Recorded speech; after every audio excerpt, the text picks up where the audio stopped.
What's going on, guys? If you do battle with the squirrels in the wintertime when you're trying to feed the birds and they're going after your bird feeder, this might be the video for you. So I've been feeding birds on my property here for probably 8 years, and this defeats 99% of them, maybe 90% of them, except for the Jesse Owens track star type squirrels. They'll still get on this thing, but they don't stay on for long. So all I've done is I've suspended the bird feeder from just your traditional fishing line. This is 8-pound test. And I've hung it from a coat hanger here. And the reason I did that, if I'm having a problem with bears or raccoons at night and I want to take the feeder, and I simply lift it off the hooks and bring it in the house. What I've done up top there is I've just taken a piece of, actually I have a bird landing on it. He's about a foot from me. What I've done is I've taken a piece of just rubber hose and I've cut it, looped it around the tree, and I ran the fishing line through that. That just keeps the line from breaking if it's chafing on the tree. That's all that's for. What's nice about this design is not so much for the birds, but for the squirrels. If a squirrel does happen to land on this thing, you see how that's spinning right now?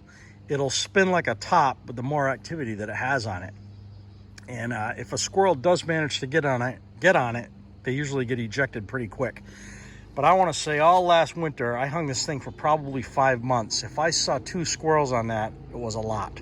The only thing I'd recommend to you, the distance between wherever you're hanging it down to the bird feeder, the longer you can get that, the better it is.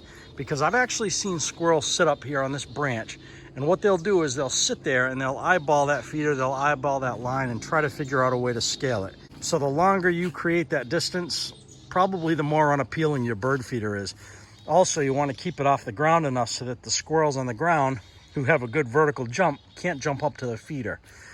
This is about the sweet spot for me here. I'd like to have it hanging a little bit lower, but I don't want to get too close to the ground. And you would think with this bird feeder in the elements for 6 months out of the year, that line would break. But I actually ran that original line from my original feeder 2 years, and the only reason it broke is because I was cutting trees and I hit it. Now I should mention, on all my failed attempts, I've tried hanging them from a wrought iron feeder, the greased pole method, the cones, the feeders with like the automatic shut off when the weight's hanging from them. I have tried absolutely everything I can think of what's available on the market, and nothing has really worked.